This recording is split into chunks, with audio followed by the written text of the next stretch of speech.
Metal Gear Solid, Guns of the Patriots. Written by Project Ito.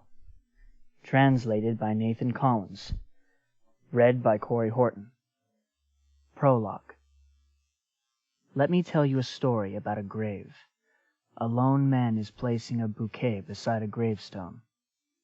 No name is inscribed upon the stone, only the words, "In memory of a patriot who saved the world." This was, after all, a cemetery for the unknown, for those whose names could not be determined, for those whose identities were not permitted to be recorded. White flowers carpeted the cemetery grounds. Their name, the Star of Bethlehem, invoked the light of the kingdom of God, also a moniker shared by the trinket placed atop Christmas trees. But the graves in this potter's field belong to those cast out from the light of heaven. Do you know why graveyards for the nameless are called potter's fields? The answer can be found within the book of Matthew. A repentant Judas brought back the 30 pieces of silver to the Jewish priests, but the priests turned him away, said it was his own problem, not theirs. Judas threw the silver coins to the temple floor, left, and hanged himself. The priests used the blood money to buy a field from a potter, which they turned into a graveyard for the travelers, for the exiled, and for the abandoned. A graveyard funded by Judas's betrayal. So the graveyards for the nameless are called potter's fields. The true patriot, exiled, her name stolen, her remains lost, left nothing behind but her gravestone. The Star of Bethlehem, virtuous and white, seemed to stand in memory of the grave's owner. The Joy, that was her name. She loved her country more than anyone, and her country was always in her thoughts. And yet this proud, beautiful woman was exiled, buried here, and stripped of her name. By all rights, the Joy's remains should have been properly laid to rest in Arlington, not abandoned in distant Russia. At the site of that same grave, 50 years earlier, another man's battle began. Oddly enough, he too had placed a bouquet at her gravesite. It was half a century ago, back when Russia was still called the Soviet Union, and the Soviets and the Americans threatened global destruction again and again, playing at their perilous staring contest with enough nuclear ordnance pointed at each other to destroy the world many times over, and still have some to spare. The Star of Bethlehem had not yet taken root when the man stood there, motionless, his head tilted back to keep the tears from spilling. With that sorrow, that lonesome tableau, numerous battles were to begin. No one knows the real name of the true patriot. The Joy had many names: the Boss, the Mother of Special Forces, and in Russia, Voyevoda, meaning warlord. These were but a small sample. But the one name the man had never been able to learn was that given to her by her parents. The man standing at her grave had once been known as Snake. To state it more accurately, he had been one of the snakes. The story I have to tell is about these snakes. One tried to change the world, one tried to destroy it, one tried to protect it. There were many snakes, and there were many battles. I want to tell you. I want to tell you how our world came to be what it is. I want to tell you the story of the snake who shaped the world. Act 1. Liquid Sun. Let me tell you a story about the snake I know best. The snake who was my friend. The snake who changed my life. Seated on the back of a crowded military truck, his AK-47 propped up beside him, he was smoking. Well, I wasn't there to witness it, not yet, but the man was never without his smokes. If any of the other soldiers packed onto the flatbed minded the smoke, they didn't show it. They faced a far more imminent death than lung cancer some decades down the road.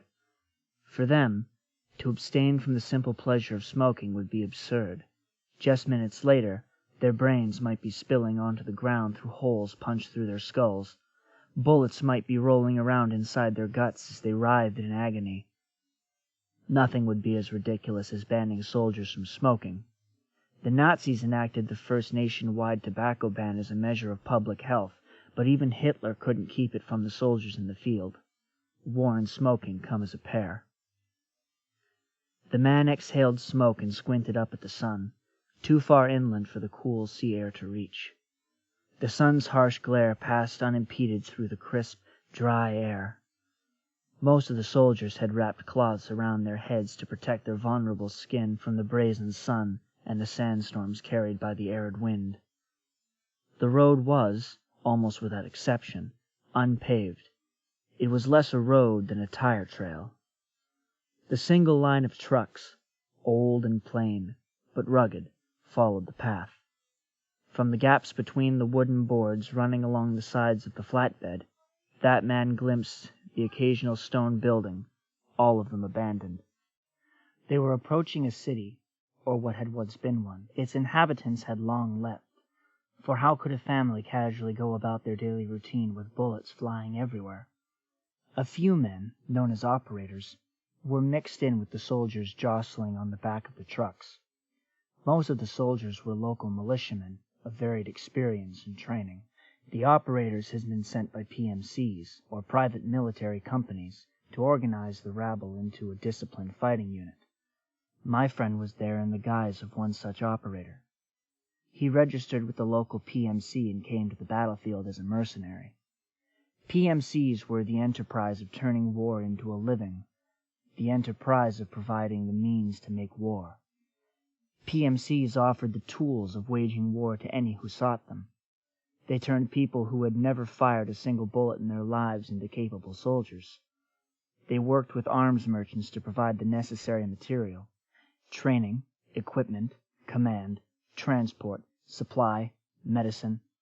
All aspects of war were organized under the domain of business. The actual act of the war itself was only one small fraction of the vast market. Even the operators were commodities on the battlefield marketplace, simple workers selling their labor, only their work was combat, and their workplace was the theater of war. Half a century ago, mercenaries existed as independent contractors. Even the largest groups of them were small squads, and they worked for whichever army would pay them. They didn't fight for the sake of any ideology, or for any nation's cause, or for a religious belief. They fought for the money, and nothing else. Without any reason to band together out of loyalty, there was no means for them to organize. With the end of the Cold War, these outlaws began to form larger groups. The era of opposing superpowers capable of mutually assured destruction had passed, and small wars erupted around the globe. It was as though the hoops had fallen off a barrel. Some people hadn't been able to escape historical grudges. Some zealously wanted to prove their God was absolute, and others, oppressed by hopeless poverty, gathered into armies. If we at least have guns, we can kill each other. With swords and axes and the like, people had to be close enough to watch their blade pierce helmet and skull. Unlike those primitive weapons, guns were tools for massacre and designed for ease of use. Just a squeeze of the trigger, and some distant foe would flop to the ground. But to make war with them, that's a different matter. For that, a soldier needs to undergo the right training, to be given the right equipment, and to learn how to execute the right strategy. The first company to begin filling those needs was a mercenary agency called Outer Heaven. Considered to be the first PMC, Outer Heaven was headquartered in a fortress in South Africa, from whence it dispatched mercenaries to conflicts around the world. Founded by a legendary mercenary who roamed the world's battlefields during the Cold War, the company was revolutionary, even when considering the history of conflicts that had followed World War II. In the chaos that came with the end of the Cold War, Outer Heaven announced to the world that war didn't have to be between the armies of nations. The man who had destroyed that organization was sitting in the military truck, an old soldier exhaling cigarette smoke. He leaned against his propped-up AK, ready to throw himself once more into the flames of war, whipping every last ounce of life out of his relentlessly aging, improbable body. His name was David. He was the son of Big Boss, the legendary mercenary and founder of Outer Heaven. David was also a legend. In the secret histories of war, he was known as Solid Snake. Their enemies already knew they were coming. Snake looked up and saw a Conrad Rotor VTOL scouting craft, part helicopter, part jet plane, flying across the yellow sand and over the convoy. The governmental army would no doubt be waiting in the abandoned city ahead, taking up tactical advantageous positions based on the aircraft's reconnaissance. The moment the truck crossed into the ruins, the battle began.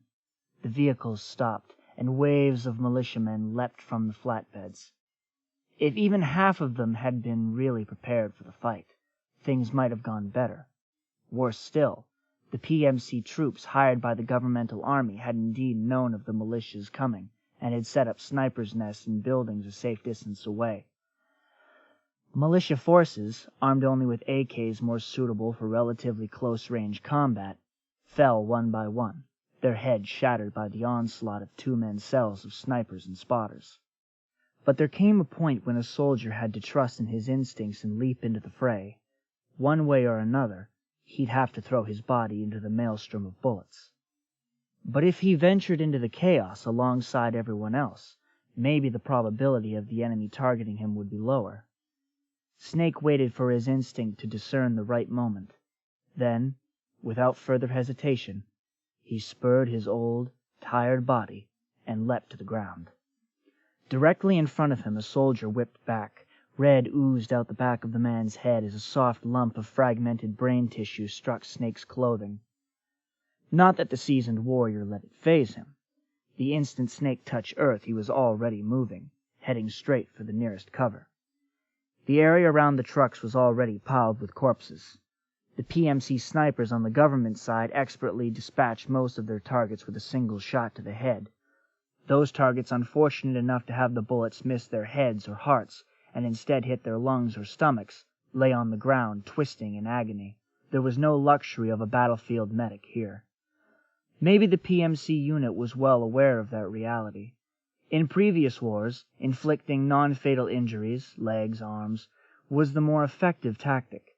The downed soldiers' comrades would have to drag them to safety, tying up 2 or more combatants with one shot. But the militia had no system to save the fallen, and no techniques to administer aid. Moreover, they hadn't any medical supplies to use. Any casualties would have been left behind. There simply wasn't any other choice. Without any benefit in simply injuring the militiamen, the PMC was better off shooting to kill. Snake wound through the scattered bodies and dove into the shadow of a partially destroyed house. Truck after truck passed through the city gate, spewing forth militiamen. Some soldiers, seeing the hellish battlefield, froze with terror. Others, who had taken the initiative to jump from the flatbed first, had their heads blown off before their feet hit the sand. The soldiers' fear was understandable. This wasn't a battlefield, but a massacre. Snake tested the action of his AK by firing 3 single shots. On the third, his trigger locked. The ejection port was jammed by a chunk of broken metal. Bad ammo. The case had swollen inside the chamber. Snake clucked his tongue in frustration and tossed down the useless weapon. The rifle clattered out from the shadows, where it was immediately hit by one of the sniper's shots. The impact of the shot kicked the jammed gun even further out of reach. Snake made a wry smile, appreciating the shooter's skillful aim despite the realization that the sniper had him cornered. Just then, a low, angry, bestial bellow rumbled through the sky, the cry some cross between that of a cow and a pig. The militia fighters looked at one another. The roar seemed a harbinger of a demon's descent to the battlefield. The cry was that of an animal, though doubtfully like any the militiamen had ever heard. There!